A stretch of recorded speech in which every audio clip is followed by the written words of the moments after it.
네, 한 주간 동안 잘 계셨습니까? 오늘은 14페이지 다섯 번째 주제 우상숭배 2018년 8월 8일 수요일 오디엔자의 내용을 보도록 하겠습니다.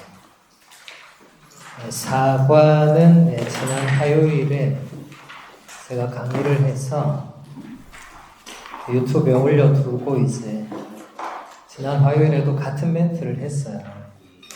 그 앞에 거는 이제 유튜브를 통해서 들으시면 된다 원하시는 분. 어떤 분이 끝나고 저한테 이렇게 와서 유튜브를 이렇게 열어서 저한테 찾아달라고 하더라고요. 어느 강의인지. 그래서 보니까 제 거 맞아요. 그래서 제 거 맞고 이렇게 찾는데 제가 못 찾겠더라고요.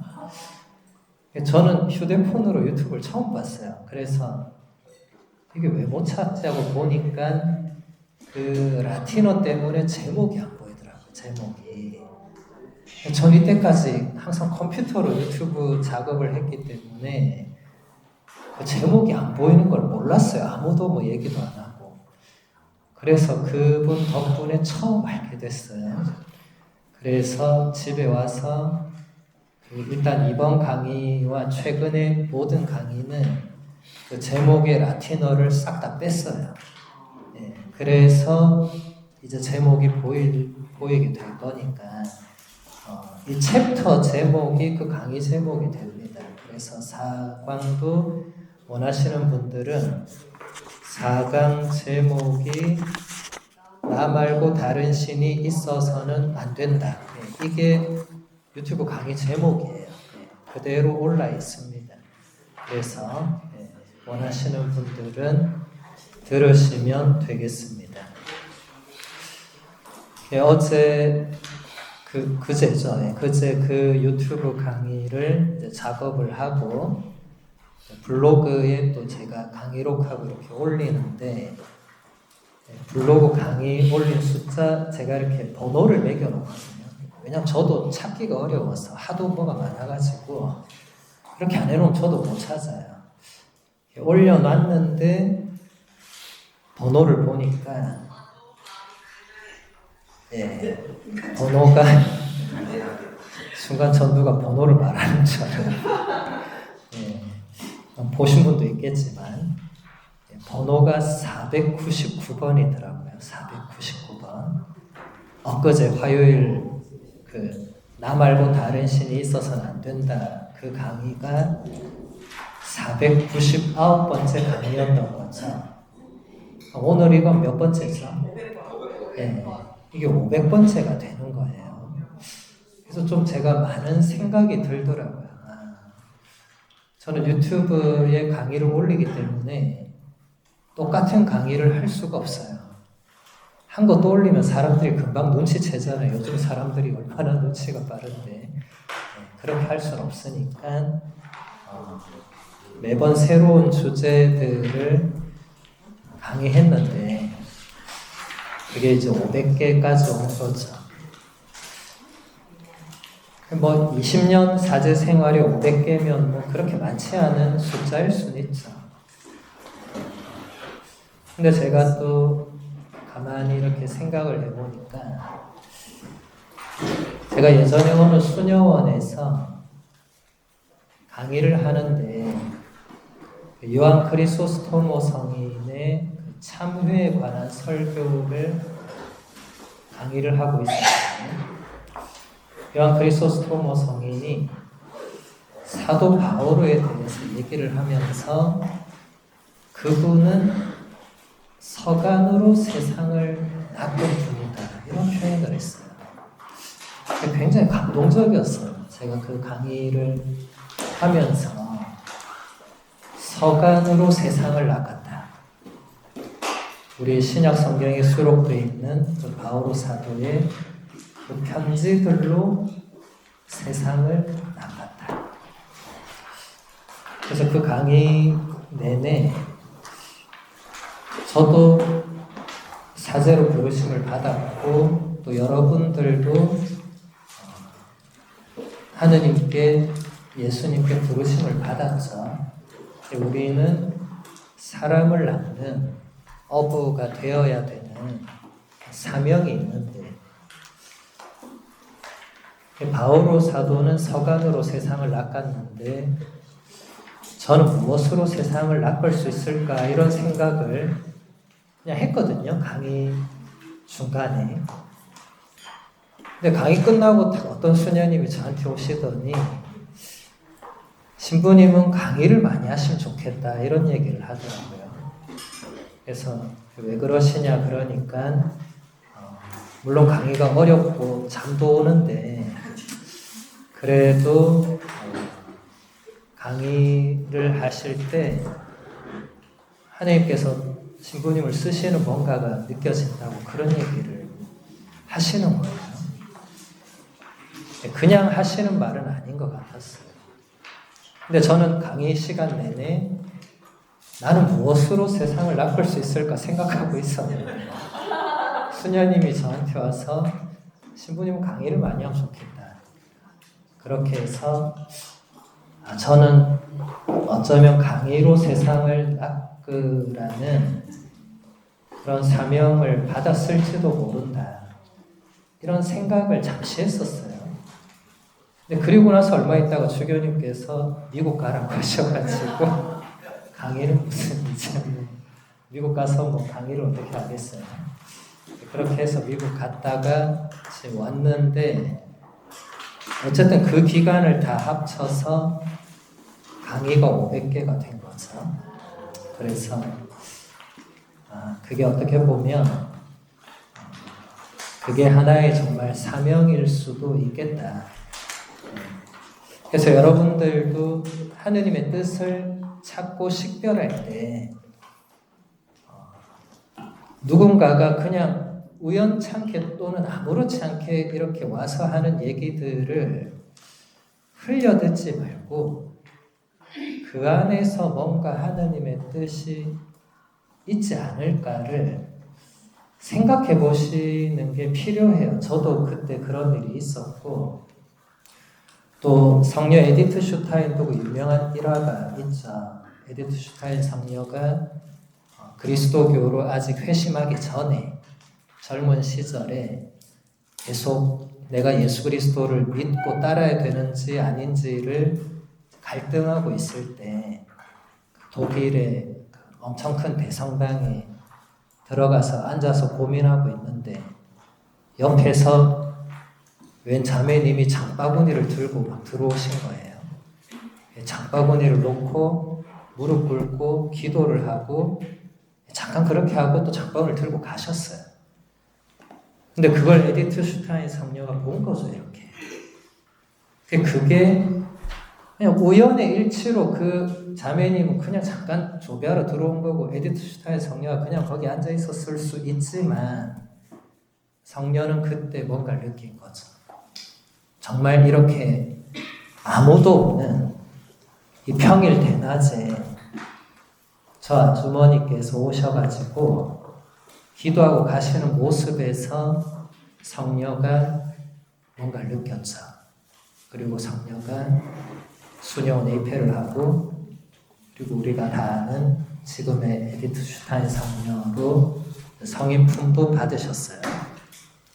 이런 모든 게 우연이 아니라는 겁니다. 우연이 아니고 하느님께서 우리들에게 뭔가 메시지를 주실 때 모든 것을 이용하신다는 거예요. 모든 상황, 사건, 인물 이런 모든 것들을 이용하시는 분이십니다. 그러니까 누가 지나가는 말로 뭐라고 할 때 그냥 지나가는 말일 수도 있지만은 그 안에 하느님의 뜻이 담겨 있을 수도 있는 거죠. 하나만 더 예로 들면 저는 원래 신부가 될 마음이 전혀 없던 학생이었는데 고등학교 때 진로를 이제 선생님이 각자 정해와서 발표하라 이런 과제를 내주고 진로를 이제 발표를 해야 되는데 시간 관계상 과정은 다 생략하고 제가 신부님이 되겠다고 이렇게 진로를 발표했는데 여기 있는 모든 학생들이 다 웃었어요. 비웃은 거죠. 어떻게 너 같은 게 신부가 되냐는 비웃음이었어요. 저도 안 될 줄 알고 있었지만 하도 시간이 없고 급하니까 써낸 거였는데 그런데 그때 딱 이제 들어가는 제 뒤통수에 누군가가 야 신부님 아무나 되는 거 아니야 딱 이랬어요. 딱 이게 뒤통수에 탁 날아와서 딱 박히더라고요. 애들은 또 한 번 비웃고 근데 저는 그게 탁 걸리더라고요. 사실 전 될 마음도 없이 썼었어요, 사실은. 네. 근데 그 말이 탁 뒤통수에 꽂히면서 집에 가는 길에 그래 신부님은 아무나 되는 거 아니지. 그럼 지금 기존의 신부님들은 다 하늘에서 떨어졌나? 이제 이런 생각에 꼬리를 물고 내가 안 되는 특별한 사유가 있을까? 이제 이런 생각이 가더라고요. 처음에 진짜 아무 생각이 없다가 오기가 생긴 거죠. 나도 될 수 있지도 않을까? 이런 생각을 하고 저 혼자 용감무식하게 여기 옆에 저 외방 선교 수녀원의 예신피점을 이제 찾아간 게 저의 성수의 시작이었는데 그렇게 해서 제가 지금 이 자리까지 있는 거거든요. 물론 이게 이제 30년도 지난 일이지만은 어쨌든 그런 것이 저도 지나고 보니까 그 또한 하나의 부르심이었죠. 네. 그 비웃음과 신부님은 아무나 되지 못한다는 그 핵심적인 한 문장, 네. 저의 뒤통수를 강하게 때렸던 네. 그 한 문장이 물론 그 한 문장이 저를 여기로 오게 한 건 아니지만 그런 것들을 하느님께서 사용하신다는 거예요. 그 아이들의 비웃음마저도 사용하신다는 거예요. 저는 사실 진짜 될 마음이 없었거든요. 근데 비웃음을 받으니까 이게 내가 그 정도로 하찮은 존재인가부터 갑자기 철학적인 물음이 제 안에서 막 이렇게 발생을 하고 왜 사제가 되어서는 안 되는가에 대한 이런 진지한 성찰을 하고 직접 검증을 받겠다는 그 오기가 저를 외방으로 오게 한 거예요. 여기 예신피점으로. 여기 와서 너 집에 가 하면 뭐 안 되는 거고. 근데 그때 성소옥장 신부님이 어이없어 하면서도 일단 받아주시더라고요. 일단 왔으니까 피정하고 가라고 이렇게. 그렇게 해서 여기까지 오게 되었는데 그래서 여러분들도 하느님께서 그 모든 것을 사용하신다는 그것을 잘 기억하시고 여러분에게 일어나는 모든 일들, 사건들 그냥 무심코 날아오는 이야기들, 단어들 이런 것들을 다 기억은 못해도 뭔가 내 마음속에 남는 게 있다면 좋은 거든 안 좋은 거든 제가 지금 아까 예로 든 것은 사실 좋지 않은 상황이었죠. 근데도 그걸 사용하신 거예요. 그러니까 하느님은 무엇이든 사용하실 수 있는 분이에요. 무엇이든. 예수님이 뭐라고 했습니까? 하느님께서는 이 돌들로도 아브라함의 자녀를 만드실 수 있다고 하셨잖아요. 그 뻥이 아니잖아요. 하느님은 우리가 보기에는 아무 쓸모없는 저 길가에 저 돌멩이 가지고도 우리보다 훌륭한 아브라함의 자녀를 만드실 수 있는 분입니다. 그렇다면 돌멩이 하나 정도밖에 되지 않는 그런 일이나 단어나 그런 사건도 하느님께서 사용하시면 달라진다는 거죠. 그래서 여러분들이 이런 배움의 시간뿐만 아니라 모든 그 시간 안에서 뭔가를 배우려고 하는 그런 열린 마음 그리고 하느님의 메시지를 알아들으려고 하는 그런 열정적인 눈길과 마음, 그런 것이 굉장히 중요하다. 이 배움의 내용도 물론 중요하지만 배우면서 얻게 되는 감각이 중요하다. 여러분들 혹시 신앙 감각이라는 말 들어보셨어요? 예, 이건 실제로 있는 말이고 교회 공식 문헌에도 나오는 말이고 우리 교회가 계시의 원천으로 받아들이고 있는 성전에서 핵심을 이루는 건 신자들의 신앙 감각입니다. 신자들의 신앙 감각이 계시 진리에 대한 그릇된 해석을 잡아냈거든요. 교회 역사 2000년 내내 그런 일이 일어났어요. 그리고 교회는 신자들의 신앙 감각이 발동할 때 그것을 잘 지켜보고 있다가 그것이 계시 진리와 일치된다고 판단될 때, 때가 왔을 때 그것을 믿을 교리로 선포했습니다. 그렇게 해서 나온 게 성모 승천 교리, 원접 싱퇴대시 성모님 교리 다 최근이거든요. 100년, 200년 이 정도밖에 안 됐어요. 그러니까 그동안은 그냥 신자들 안에서만 그렇게 믿어져 온 거지만 공식적으로 교회가 이걸 믿으라고 한 적은 없었어요. 성모님 승천교의는 1950년에 이게 발표됐잖아요. 그러니까 이게 사실은 100년이 아니죠. 이게 지금 몇 년이야? 76년, 100년도 안 됐죠. 그렇죠? 네.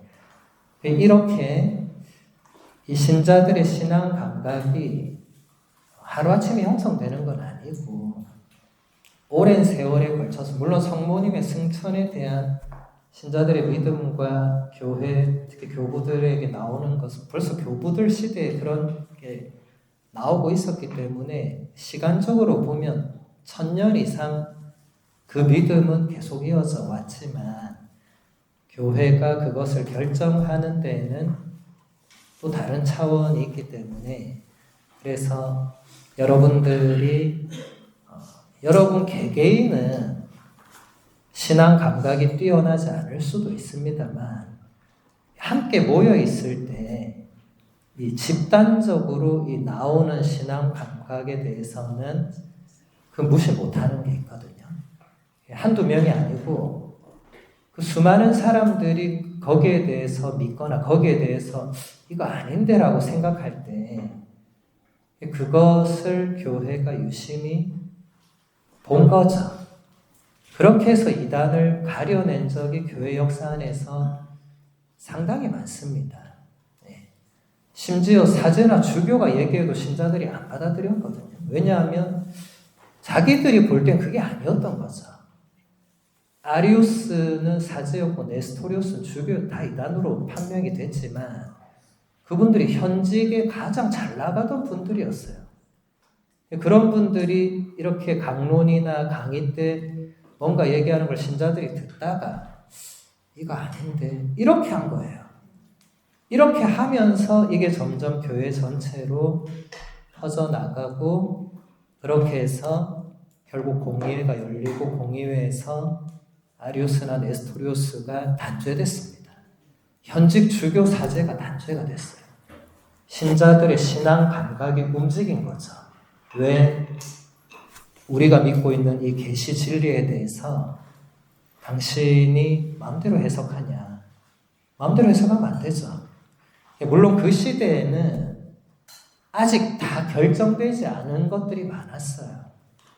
예를 들어 하느님의 어머니라는 호칭도 공식적으로 교회가 승인하거나 교회 전례에서 다 받아들이지 않았기 때문에 네스토리우스라는 주교님은 이 호칭은 쓰면 안 된다.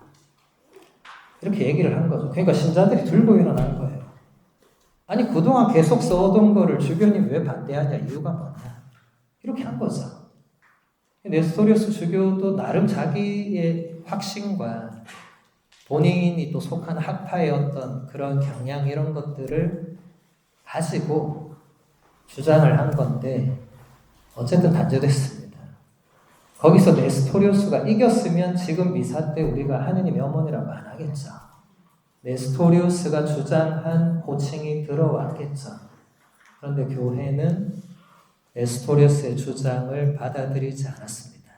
그 대신 알렉산드리아의 치릴로 성인이 주장한 이 하느님의 어머니라는 호칭을 계속 사용해야 되는 것으로 받아들인 거죠. 베네딕토 교황님은 이 부분을 한번 수요일 루디엔자에서 얘기하시면서 신자들의 신앙 감각이 가장 결정적으로 드러난 큰 사건이 그 에페소 공의회라고 얘기하시고 거기서 신앙 감각이 승리의 화관을 받았다. 이런 표현도 쓰셨거든요. 그래서 여러분들이 신앙적인 감각을 가지고 있다는 것에 대해서는 교회는 의심하지 않습니다.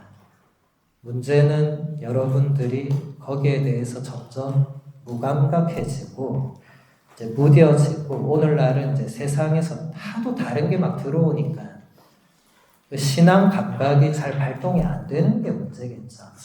옛날 신자들은 길에서 만나면 예수님이 피조물이냐 아니냐를 가지고 길에서 얘기를 하고 이랬거든요.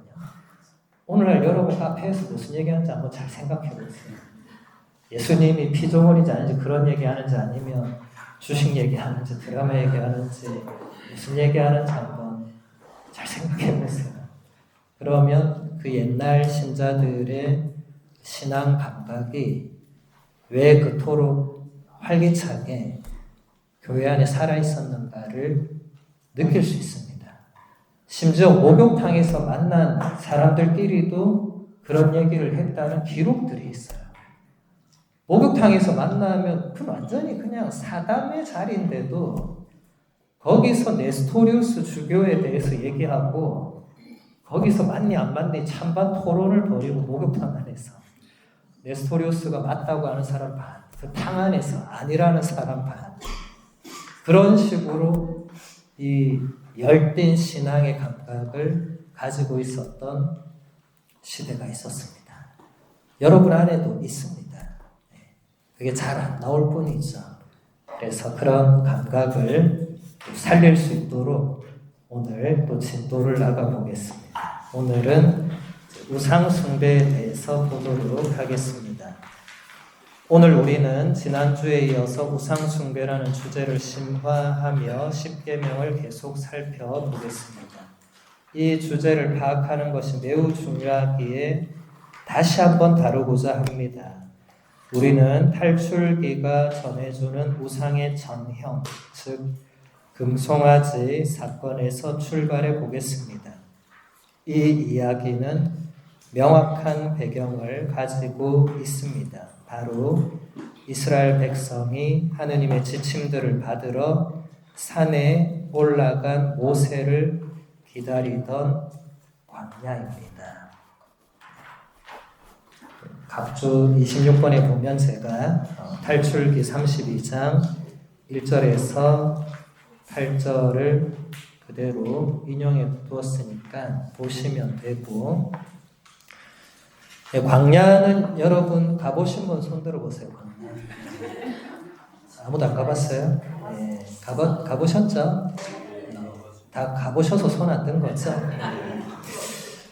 저도 광야를 부제 때 이스라엘 성지 순례 때 처음 가보고 그때 처음 체험도 해봤는데 광야 체험도 시켜줘요. 버스에서 중간에 다 내리라 그래요. 기사가. 그거 자기 가버려 그냥. 예. 그럼 아무것도 안 주고 내리게 하거든요. 딱 10분을 걷게 하는데 저는 그때 이스라엘 백성을 다 이해하게 됐습니다. 전 그 전까지는 구약 성경 읽을 때 이스라엘 백성이 이해가 안 됐거든요. 얘네는 입만 열면 불평불만해. 이런 이상한 민족이 다 있나 했는데 그 딱 10분 걷는 동안 모든 것이 이해가 됐어요. 모든 것이. 저는 10분 걷고도 저는 더 이상 걸으면 난 부재고 신학생이 난 다 필요 없다. 나는 더 이상 사제직을 가지 않겠다 이렇게 생각했거든요. 이스라엘은 40년을 걸었잖아요. 예. 그래서 불평, 불만은 그 애교입니다, 애교. 예, 여러분 광야에서 10분 걸어본 분들은 그게 애교라는 걸 알 거예요. 죽는 거예요, 그냥.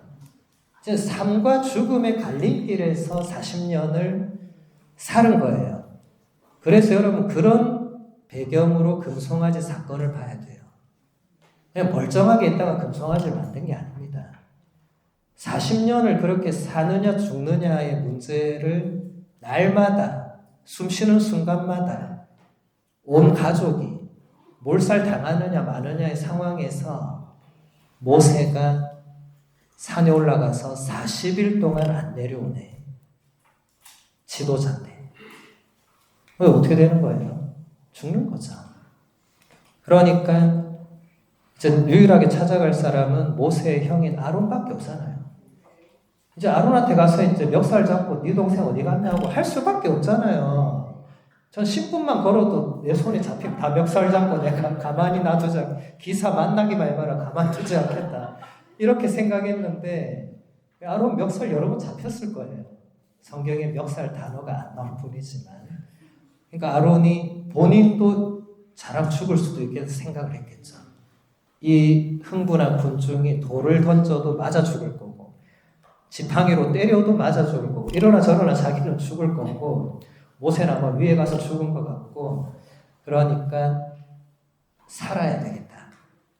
뭔가를 이들에게 보여줘야 되겠다. 그래서 금송아지라는 것을 만들게 되죠. 금송아지에 대한 자세한 내용은 지난 강의 때 제가 많이 해서 그걸 한번 들어보시고 어쨌든 광야는 여러분들이 지금 가신 분도 있고 안 가신 분도 있지만 안 가신 분도 이제 짐작은 하셨을 거예요. 이게 뭔지. 그냥 사막과 같은 곳이고 아무것도 없고 물도 없고 그냥 이제 거기를 조금 걸으면 내가 이러다 죽는구나 이 생각을 하는 곳입니다. 하느님, 저의 하느님이 어찌하여 저를 버리셨습니까? 라는 말이 그냥 한 걸음에 한 걸음에 고백이 되는 저 밑에 그 진흙이라도 물이 있으면 마시고 싶은 마음이 드는 그런 곳과 그런 상황입니다. 프란치스코 교황님이 이제 광야를 설명합니다. 광야가 무엇입니까? 그곳은 일시적이고 불확실함이 지배하는 곳입니다. 광야에는 아무것도 없습니다. 물도 부족하고 먹을 것도 부족하며 피난처도 부족합니다. 광야는 인간 삶의 형상입니다. 인간의 조건이란 이처럼 불확실하며 그 무엇도 침범할 수 없는 보장, 즉 안전장치 같은 것들은 존재하지 않습니다. 이러한 불안정함은 인간 안에 근원적인 불안을 낳습니다. 예수님께서 복음서에서 언급하신 것들입니다. 무엇을 먹을까? 무엇을 마실까? 무엇을 차려 입을까? 이것이 근원적인 불안들입니다. 그리고 광야는 이러한 불안들을 불러일으킵니다. 프란치스코 교황님은 광야의 실제적인 의미와 영적인 의미를 같이 설명하고 계시는데 여러분 성경에 나오는 모든 광야는 두 가지 의미를 동시에 다 가지고 있습니다. 실제로 광야에서 일어난 사건을 우리에게 전해주고 또 영적인 의미로도 광야를 우리에게 말해줍니다. 교황님 설명대로 광야는 우리 자신의 내면을 그대로 보여줍니다. 우리 내면을 보면 우리 내면을 표현하면 광야라고 표현할 수 있는 그런 순간이 많고 지금 여기 계신 분 중에도 지금 내 마음이 광야다 이런 분이 계실 수 있어요. 네. 나쁜 의미가 아니고 인간은 누구나 자신 안에 근원적인 불확실함을 누구나 가지고 있고 그로 인해서 불안함이 어느 정도는 다 있기 때문에 광야를 살고 있습니다. 불안하거든요. 우리는 아무리 안전장치를 이중 삼중 해놔도 불안하거든요. 근데 여러분, 만약 여러분 집의 현관문에 안전장치가 고장났다고 생각해 볼게요. 고장났는데 그날 잠을 자야 돼. 근데 집에 저 안쪽에 금 세 돈을 갖다 놨는데 자는 동안 이거 누가 문을 열면 어떻게 되지? 잠이 오겠어요, 이제? 잠 못 자죠, 이제. 밤새 그냥 막 잠 못 자고 무슨 옆에 소리만 나도 벌떡 일어나서 누구야 하고 난리를 쳐야 되지 않겠어요?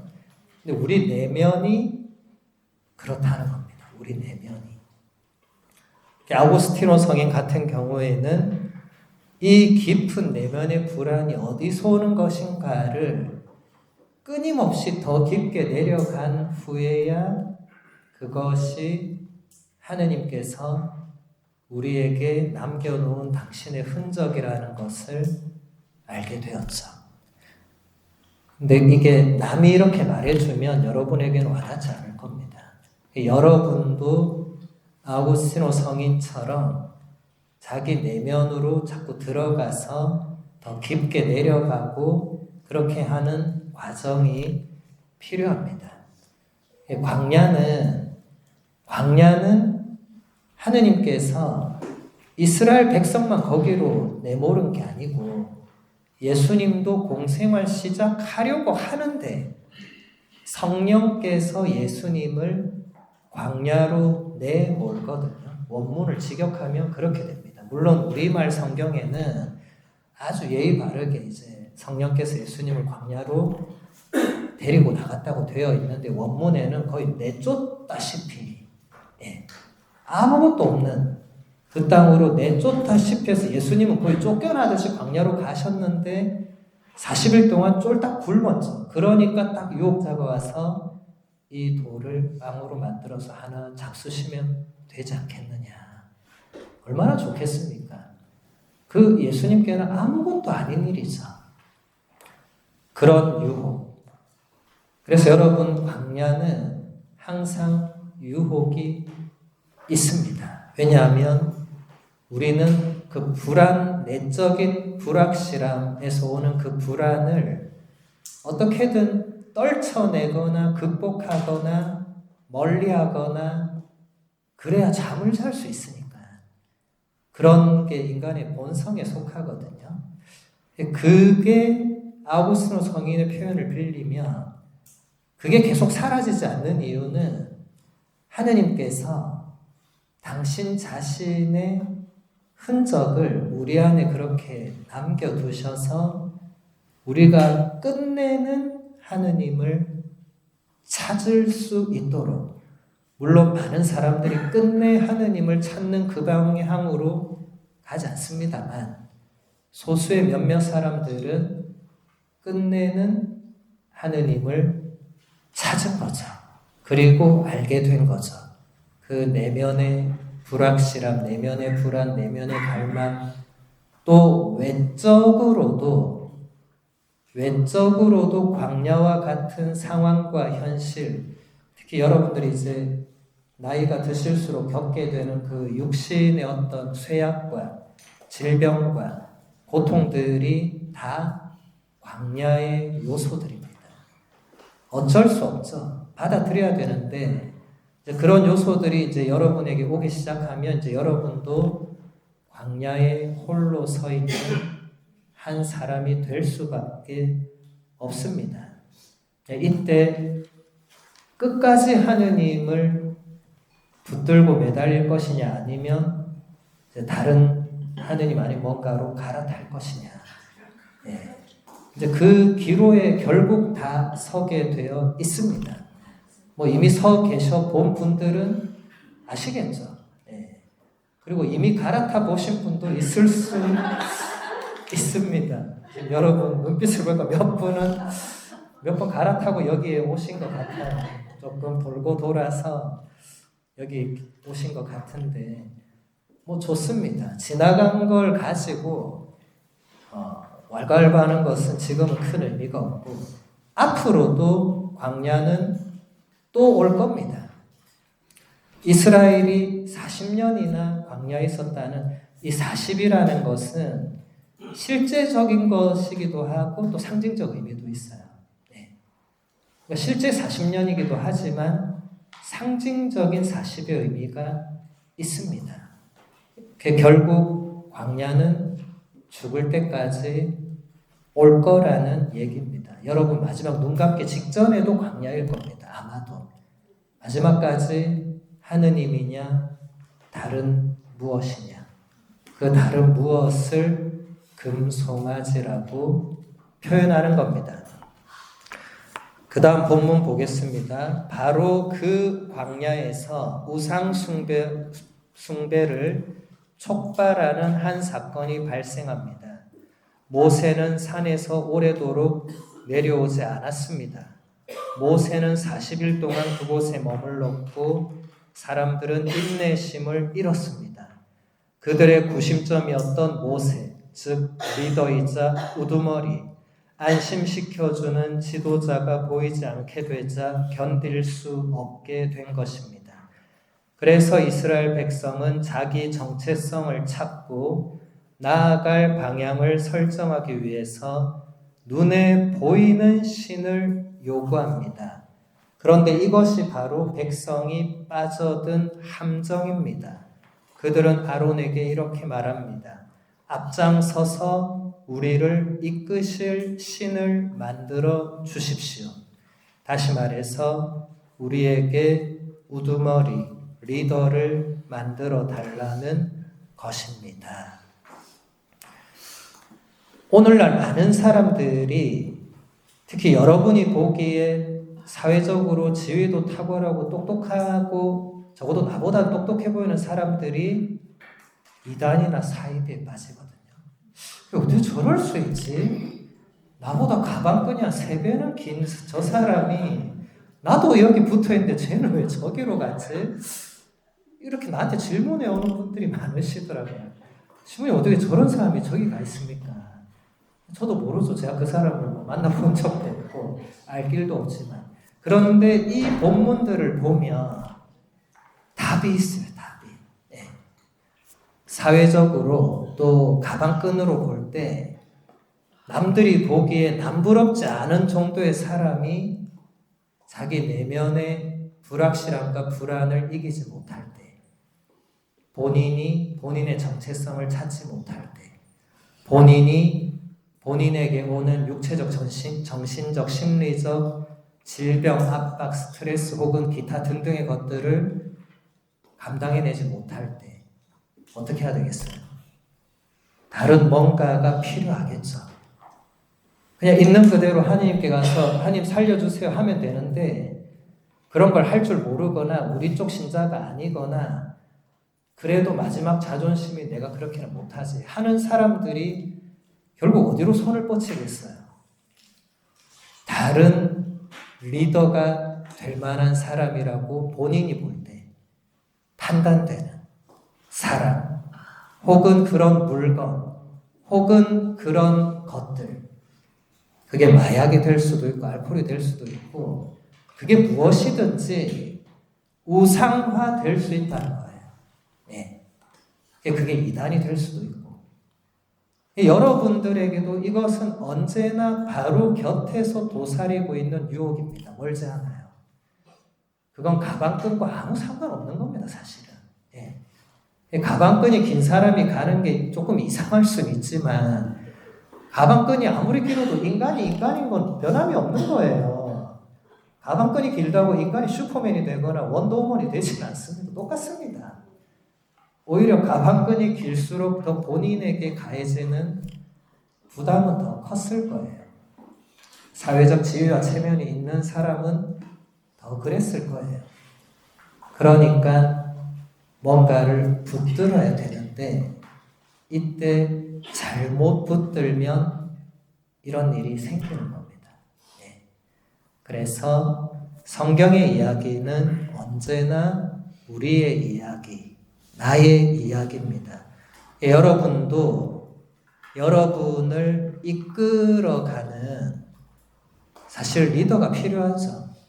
우리 시대에는 교황님도 계시고, 그죠? 주교님도 계시고, 여러분 본당 신부님도 계시고, 또 여러분 나름의 또 영적 지도자도 계시고 오늘날 좋은 리더가 많이 있습니다.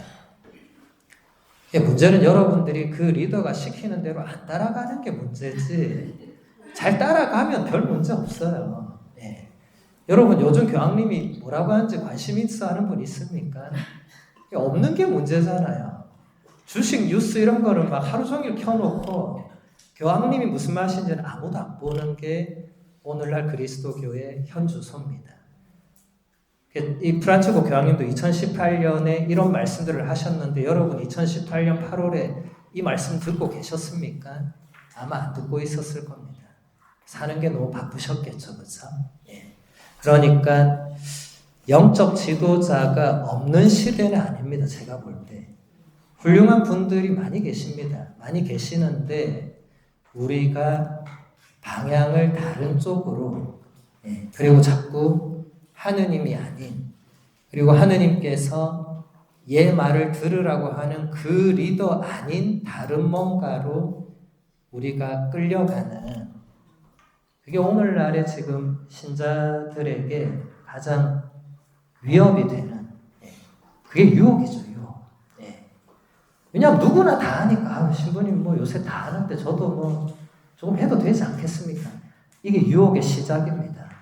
이제 조금 하면 조금이 이제 다음날 되면 더 내 삶 안에 훅 들어오게 돼 있어요. 주식 처음 하면 사람들이 모르니까 별로 관심 없다가 조금 더 하면 그 다음날부터 이제 누가 숫자만 꺼내도 거기에 귀가 번쩍 뜨이거든. 이러면서 뉴스를 유심히 보게 되죠. 자기 주식과 관계된 뉴스가 나오면 반드시 봅니다. 이러면서 점점점 뺏기는 거죠. 그러다 보면 우리의 주인이신 주님의 그 주자는 사라지고 주식 주자만 남게 되는 그런 현실이 발생하죠. 그래서 여러분들도 앞장서서 우리를 이끄실 신을 만들어 주십시오라고 했던 이스라엘은 그 옛날 이스라엘만이 아니고 오늘날 우리도 여기 안에 있을 수 있다. 여러분 자신을 한번 잘 보시기 바랍니다. 나의 참된 주인, 나의 진정한 리더는 예수 그리스도이신가 아니면 다른 무엇인가 한번 오늘 밤에 성찰하실 때 잘 생각해 보시면 좋겠고 그 다음 본문 보겠습니다. 인간의 본성은 광야라는 불안정함에서 벗어나기 위해 자기 맞춤형 종교를 찾습니다. 하느님이 당신을 드러내지 않으시면 우리 스스로 우리 입맛에 맞는 신을 만드는 것입니다. 우상 앞에서는 우리의 안전을 포기하라는 요청을 받을 위험이 없습니다. 왜냐하면 우상은 입이 있어도 말하지 못하기 때문입니다. 우상이란 우리 자신을 현실의 중심에 두고 우리 손이 만든 작품을 숭배하려는 핑계에 지나지 않음을 우리는 압니다. 프란치스코 교황님의 첫 번째 회칙 신앙의 빛을 교황님이 그대로 인용하셨는데 아까 얘기한 그 가방끈이 길고 사회적 명성이 높은 분들이 왜 말도 안 되는 이단과 사이비에 빠지는가? 바로 이겁니다. 본인 내면에 있는 혹은 본인이 처해 있는 광야라는 불안정함에서 벗어나기 위해서 자기 맞춤형 종교를 찾고 의지하는 그래야 마음의 심적 부담이 확 줄어들거든요. 그런 게 있어야 잠 못 자는 데서 잠 좀 잘 수 있는 거거든요. 어딘가에 맡기고 의탁해야 아주 쉬운 예로 여러분 우리에게 일어날 수 없는 일이지만 여러분이 1억을 집에다 보관해 놓는 게 안전하겠습니까? 은행에 맡기는 게 안전하겠습니까? 당연하죠, 그죠? 근데 1억을 집에 놔뒀다 우리에게 일어날 수 없는 일이지만 집에 놔뒀다 그럼 여러분 지금 여기 앉아있는데 마음속 무슨 생각 들겠어요? 거기를 우리 강아지가 보면 안 되는데 우리 손주가 오늘 몇 시 온다고 했는데 그 혼자 오겠지. 설마 누구 따라. 이렇게밖에 안 되는 거예요. 예. 사회적 명성이 높고 가방끈이 기신 분들이 이상한 종교로 간 경우에 아마 이런 케이스들이 분명히 있을 수 있죠. 집에 현금이 한 10억이 있으면 이게 일이 손에 안 잡히거든요. 이걸 어디다가 두지도 못하고 그렇게 된다면 이것을 해결해 주는 누군가가 그게 이단이고 이단 사입이 절대로 본인이 이단 사입이라고 말 안 하죠. 그 대신 뭐라고 합니까? 나한테 오면 다 해결해 준다. 걱정하지 마라. 이렇게 얘기하니까 에이 설마 하다가 그래 한 번만 가보자. 딱 한 번만 가보고 아니면 돌아오고 그리고는 못 돌아옵니다. 네. 그 이단 사입에도 거물이 오면 그냥 보내겠어요? 저라도 절대로 그냥 못 보냅니다. 거물이 오면 온갖 수를 써서라도 잡아야죠. 네. 어떻게든 잡아야죠. 네. 집에 10억이 현찰로 있는데 잡아야죠. 그렇지 않습니까? 그러니까 이게 불안을 건드리면 여기에는 그 무엇도 답이 없는 거예요. 그래서 그 알코올이나 마약에서 손을 못 떼는 사람들이 불안 때문에 불안. 손을 떼는 순간 불안하거든요. 이게 어떻게 될까? 내가 더 이상 거기에 의지하지 않으면 내가 나 자신을 어떻게 주체할 수 없는 거기까지 가신 분들은 그렇죠. 그래서 자기 맞춤형 종교는 싹 다 사입입니다. 그런 것을 광고하는 형태의 종교 형태를 띤 모든 집단은 그냥 사입이 집단입니다. 그건 종교가 아니에요. 참된 종교는 절대로 그런 식으로 가르치지 않습니다. 종교의 탈을 쓴 그냥 이상한 집단입니다. 그런데도 들어가면 못 나옵니다. 어쩔 수 없어요. 그거는 저도 모르는 그들만의 기법이 있는 것 같아요. 전 모르겠어요. 전 그런 건 연구를 안 해봐서. 어쨌든 여러분들이 호기심에라도 들어가면 끝입니다. 나중에 후회해도 소용없습니다. 네, 조심해야 됩니다. 정말로. 멀리 있진 않습니다. 유혹자는 항상 가까이 있습니다. 그래서 하느님이 당신을 드러내지 않으시면 우리는 스스로 우리 입맛에 맞는 신을 찾거나 그것도 안 되면 만든다. 교황님이 지금 지적하시는 거예요. 하느님께 끝까지 믿고 매달리고 하느님이 끝까지 안 계신 것 같더라도 그래도 하느님을 붙들어야 되는 게 우리의 신앙인데 많은 사람들이 상황이 이제 극단적으로 가기 시작하면 이제 뭐 하느님이고 뭐고 그렇게 되는 거죠, 그죠? 그래서 욥의 이야기도 그렇고 그 나치에 희생된 이스라엘 이야기도 남의 이야기가 아닙니다. 결국은 나의 이야기입니다. 유태인들이 나치에 의해서 600만 명이라는 사실 상상도 안 되는 숫자가 그렇게 살해를 당했는데 그 많은 기록들을 보면 그 상황에서도 하느님에 대한 믿음을 버리지 않은 유대인들이 정말 많았어요. 정말로.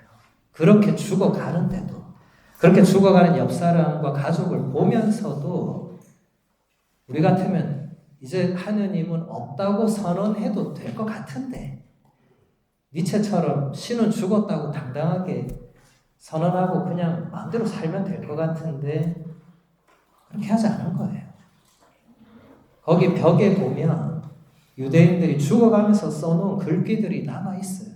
지금도 있습니다. 거기에 그렇게 써놨어요. 나는 태양이 있다는 것을 믿는다고. 태양이 날마다 뜬다는 것을 믿는다. 그리고 태양이 어느 날은 구름에 가려져서 보이지 않을지라도 나는 구름 뒤에 태양이 떠 있다는 것을 믿는다. 그렇게 써놓고 죽었습니다. 그분이 태양을 연구하던 학자였을까요? 아니죠. 이게 뭐예요? 나는 이 나치 수용소에서도 이 나치가 저렇게 잔악하게 동포들을 죽이고 고문하더라도 나는 그래도 하느님을 믿는다. 하느님이 히틀러가 그렇게 난리칠 때 가만히 계셨더라도 나는 하느님을 믿는다. 그게 우리의 신앙입니다. 그게 순교자들의 믿음입니다. 그렇게 해서 막시밀리안 콜베 신부님 같은 분도 거기서 돌아가셨잖아요. 제가 그 수용소를 가서 보니까 정말 이거는 사제이고 뭐고 간에 이거는 사람의 그 공포심을 그런 식으로 자극을 하면 그냥 누구나 다 신앙을 내버리고 그냥 나치에 충성을 하게 되는 구조가 되어 있는데도 콜베 신부님 같은 분들은 전혀 거기에 따르지 않았고, 물론 콜베 신부님뿐만 아니라 에디트 슈타인 성녀도 마찬가지고 다 그 시절에 순교하셨죠. 또 이름 모를 수많은 그 순교자들도 다 그런 상황에서 나는 하느님을 믿는다라고 하면서 생명을 바친 거죠. 그게 우상에서 나를 지켜주는 믿음입니다. 여러분, 우상의 유혹은 꼭 사이비, 이단, 마약, 알코올 이런 것만 있는 게 아니고 내가 하느님 아닌 뭔가에 마음을 두거나 의지하거나 이제 더 이상 나는 하느님 당신을 더 믿지 못하겠다고 하는 그런 모든 것들은 다 하느님 아닌 신적 존재를 우리 스스로 만들어서 결국 교황님이 말씀하시는 대로 내 입맛에 맞게 자기 맞춤형 자판기 같은 신을 만드는 거죠. 내가 이거 주세요 하고 눌리면 그거 주고 저거 주세요 하면 저거 주는 그런 신 혹은 그런 존재를 우리 안에 두어서 우리 내면의 그 불안과 불확실함을 그걸로 잠재우려고 하는 유혹입니다. 여러분, 불안은 좋은 건 아니지만은 교부들은 그 불안을 좋은 측면으로 많이 봤거든요. 그 불안이 예수님께서 요한복음록 3장 20절에 보면 내가 문 밖에서 끊임없이 두드리고 있다고 표현하시잖아요. 교부들은 그 예수님의 노크와 우리 내면의 불안을 많이 연결지었습니다. 그 불안이 그냥 정말로 생존에서 오는, 생존이 유지가 안 돼서 오는 불안도 있겠지만 그게 아닌 그 내면에서 올라오는 그런 불안감들은 그 예수님의 노크 소리로 혹은 성령께서 우리를 하느님께로 이끄시는 그런 어떤 터치로 생각하는, 저는 그 아주 좋은 수련이라고 생각이 들어요.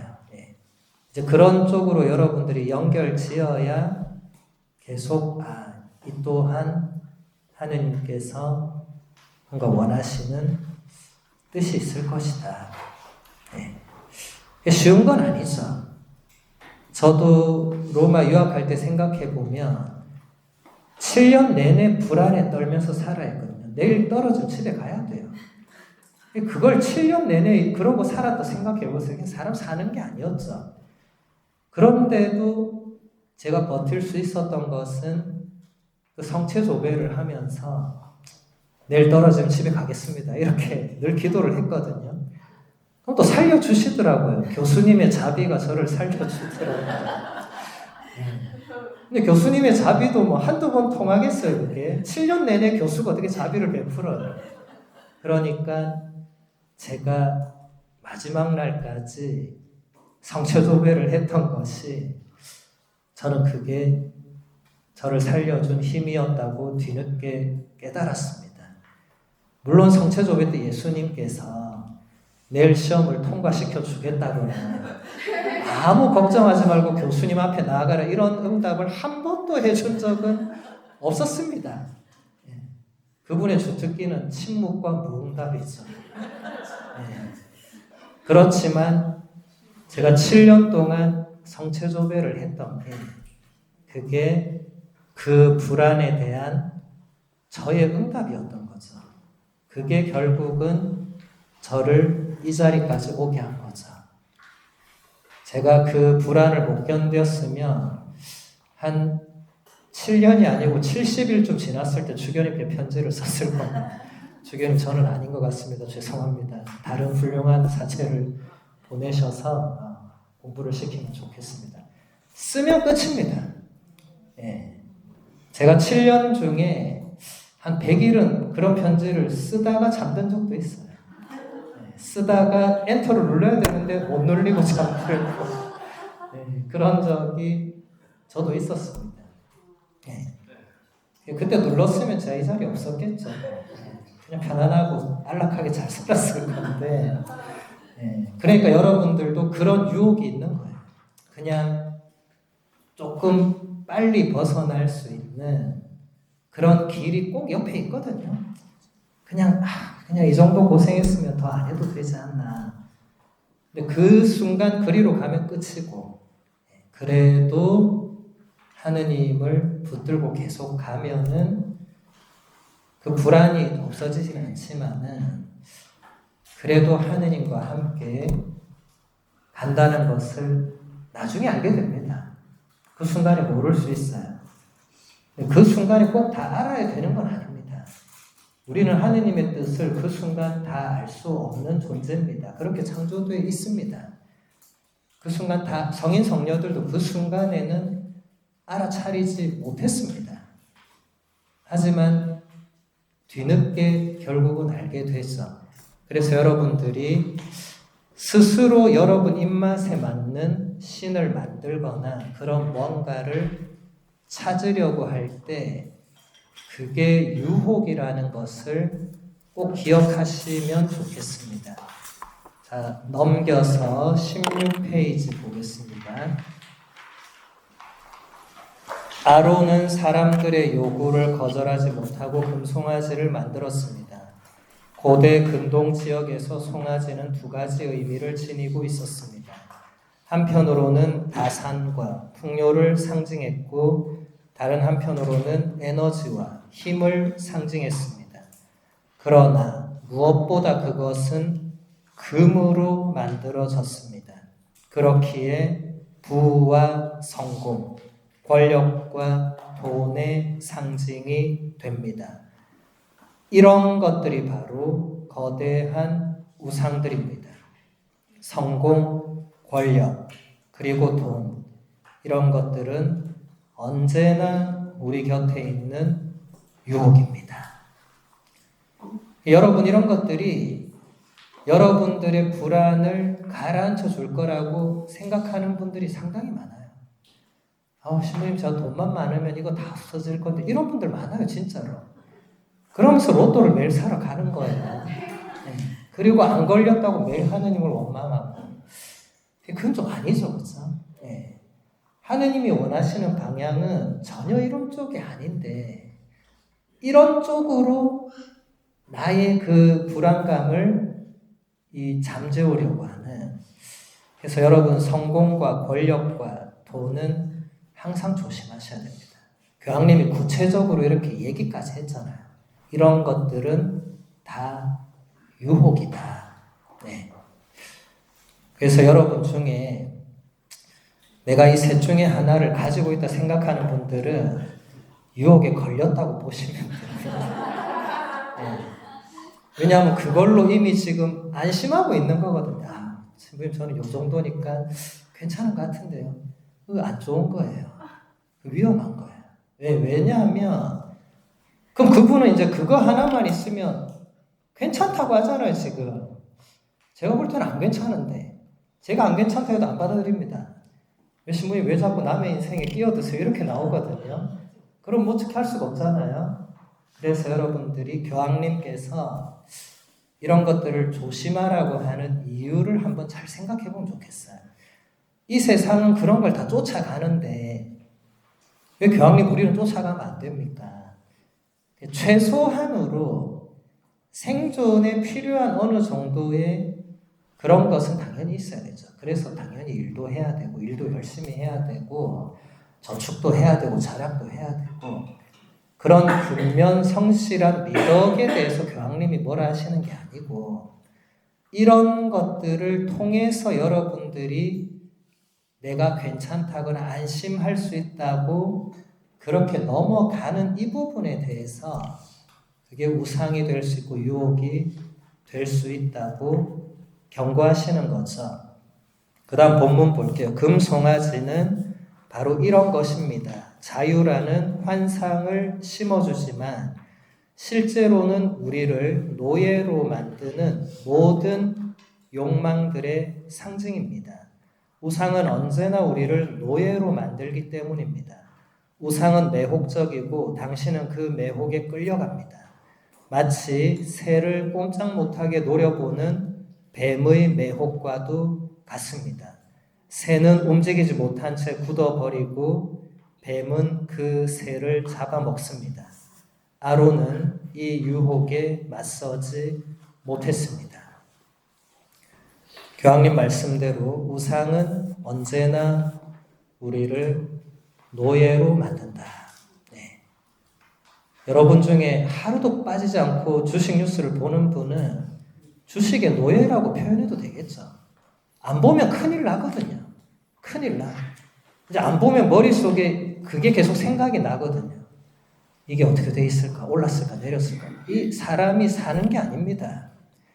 뭔가를 하고 있어도 머릿속에는 그게 올랐을까? 내렸을까만 계속 염두에 두는 수밖에 없잖아요. 그게 우상입니다. 다른 모든 것도 근데 마찬가지입니다. 드라마도 마찬가지입니다. 유튜브도 마찬가지입니다. 여러분이 그것을 자유롭게 움직이지 못하는 한 노예가 될 수 있죠. 스마트폰 마찬가지죠. 예전에는 피정 가면 스마트폰을 다 걷었습니다. 2박 3일, 3박 4일 다 걷었어요. 다 전원을 꺼서 3박 4일 동안 걷어서 자물쇠 채워놨어요. 아무도 뭘 안 했습니다. 오늘날 제가 피정 가서 휴대폰 걷겠습니다 하면 집에 갑니다. 예, 신부님 저는 휴대폰 없이는 안 됩니다. 이렇게 나오거든요.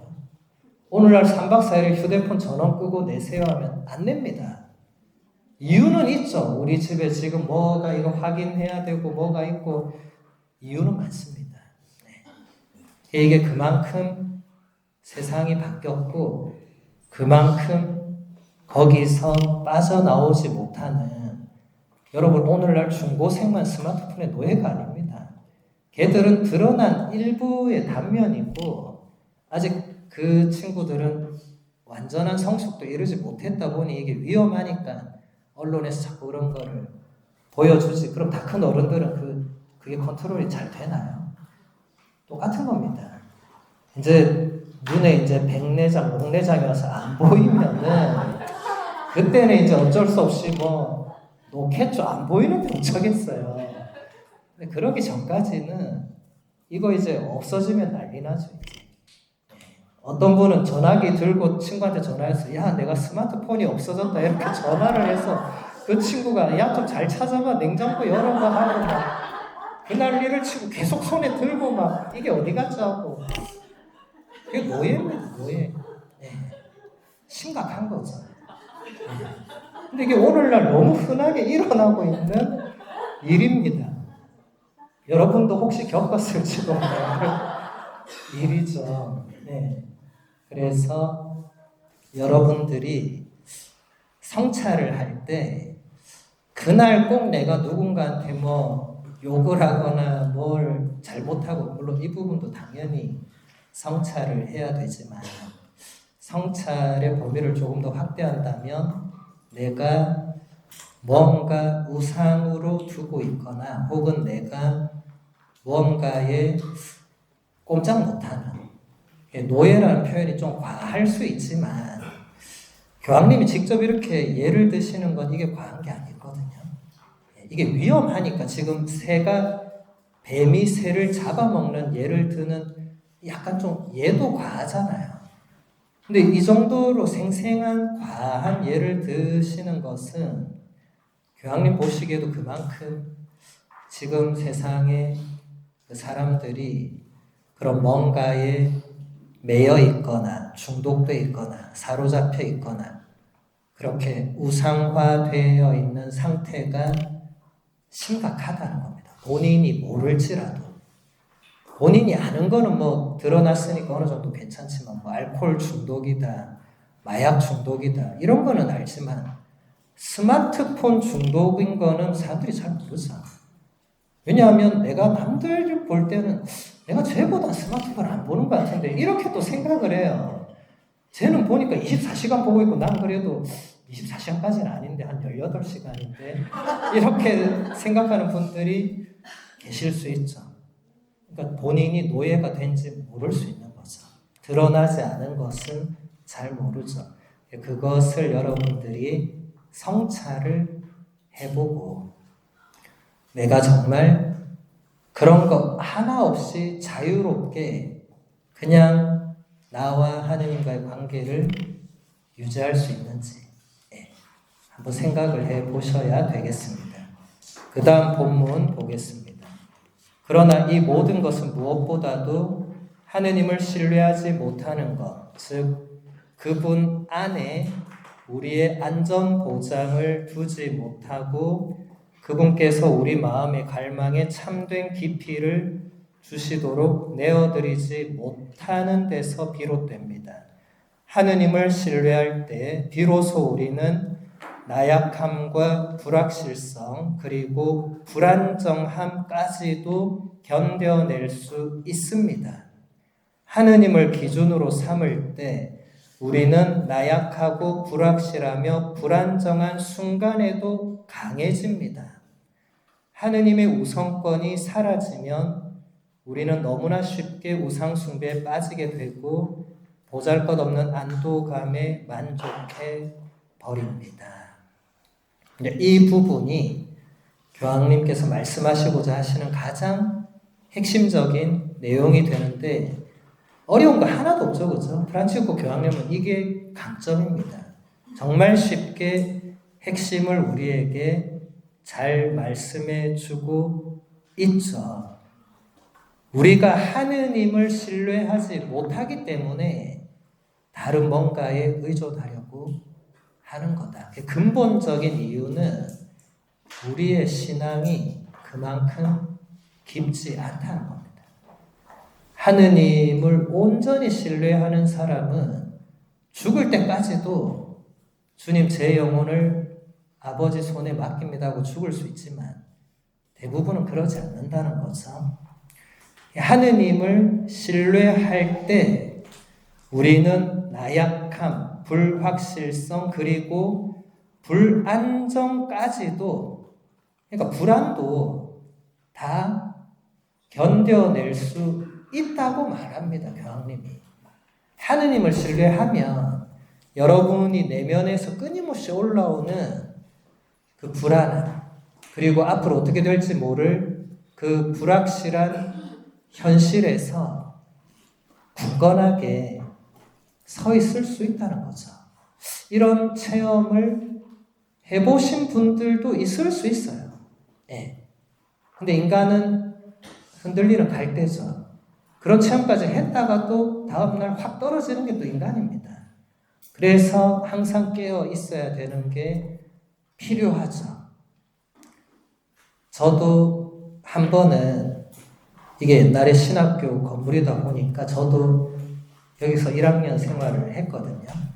1학년 때 여기서 이제 모든 생활을 했으니까 그때 제가 영적 독서로 뭔가를 읽었는데 제목은 생각이 잘 안 나요. 벌써 30년 다 됐으니까 그 어떻게 일일이 모든 책을 다 기억은 못 하는데 그때 그 책이 이제 순교에 관련된 그런 내용을 약간 소설처럼 한때 그런 게 또 유행했어요. 천국의 열쇠처럼 신앙적인 내용을 약간 소설의 형식으로 이렇게 풀어내는 책들이 많이 있었을 때 그걸 읽고 있는데 이제 막 이 순교의 상황이 닥쳐가지고 막 배교도 하고 막 이렇게 하는 상황에서 그 순간 제가 그때 진짜 1학년이었는데 나라면 이 순간이 어떻게 할까 이런 생각이 드는 거예요. 이 책을 읽다 보면 사람이 그럴 수 있죠. 그래서 나라면 어떻게 할까? 그러니까 당연히 드는 생각이 당연히 배교해야지. 당연히. 지금 한쪽에 죽고 있는데 당연히 배교했다가 좀 잠잠해지면 다시 가서 주님 잘못했습니다. 이렇게 해야지 하고 생각하고 있는데 그때 이제 그 소설 클라이막스에 가니까 그 신부님이었던 것 같아요. 신부님이 제대 위에서 미사를 드리는데 갑자기 뒤에서 이제 총을 들고 들어온 거예요. 그러면서 그 신자들을 놓아주라고 신부님이 이렇게 얘기하는 막 감동적인 장면이 나오면서 그 순간적으로 내가 그 신부님이라면 어떻게 해야 되나? 저도 만약에 나중에 사제가 된다면 그런 상황에서 어떻게 해야 되나? 신자들은 두고 나만 죽여라. 이렇게 해야 되잖아요. 그 소설의 신부님은 그렇게 하셨어요. 그리고 혼자 돌아가세요. 혼자. 근데 안타깝게도 거기 있는 신자들도 결국 다 순교하지만 근데 어쨌든 그걸 보면서 저도 처음에는 항상 배교단에 같이 있었거든요. 나는 언제든 배교한다. 근데 그 순간에 갑자기 제 마음속에서 주님과 함께라면 죽어도 좋다는 이런 게 갑자기 더 올라오는 거예요. 너무 놀랍게도 잠깐이었어요. 아주 잠깐. 네. 그러면서 뭔가 엄청 뜨거운 뭔가가 이렇게 확 이렇게 올라오더라고요. 그래서 그 순간에 제가 저도 모르게 그걸 그대로 입으로 내뱉었어요. 주님과 함께라면 죽어도 좋습니다. 이렇게. 근데 그 다음 페이지 넘기고 바로 배교단으로 다시 갔어요. 그 다음 페이지 가니까 이거 다 죽으니까 이거 아무 소용이 없네. 이 결국 다 죽는데 아유 난 살아야지 하고 이렇게. 그때 제가 짧은 찰나지만 그때 제가 느꼈던 어떤 그게 우리가 정말 하느님을 굳게 믿고 신뢰하면 순교할 수 있다는 그런 뭔가를 제가 그때 어렴풋이 좀 느낀 것 같아요. 순교자가 그냥 나오는 건 아닙니다, 여러분. 순교자가 슈퍼맨이나 원더우먼의 자손들이 아닙니다. 그냥 우리 같은 사람들이 어느 날 칼 들고 왔을 때 여기서 갈라지는 거거든요. 죽을래, 배교할래 할 때 여기서 이제 절반은 이제 배교로 가는 거고 절반은 죽겠다고 가는 거예요. 여기서 서로 손을 들고 안녕하고 이제. 근데 그 순간에 여러분들이 나도 모르게 내가 예수님을 위해서라면 죽겠다 이런 분들이 있을 수 있습니다. 여기 계신 많은 분들은 저는 아닙니다. 이런 눈빛을 저한테 지금 보내고 있는데 신앙은 평범한 순간에는 잘 안 드러나거든요. 그런데 그런 극적인 순간에 본인도 모르게 본인의 믿음이 나올 수 있어요.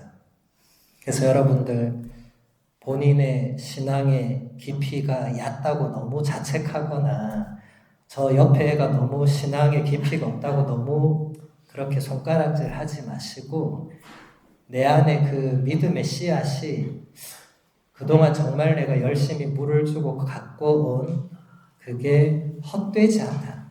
네. 그게 그 안에 있다. 지금은 드러나지 않지만 그게 언젠가는 드러날 수도 있습니다.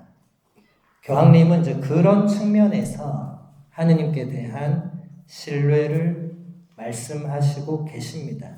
여러분들이 여기 보면 하느님을 기준으로 삼을 때 우리는 나약하고 불확실하며 불안한 순간에도 강해진다고 말씀하실 때 여러분 모두가 이렇게 될 수 있다는 얘기입니다. 네.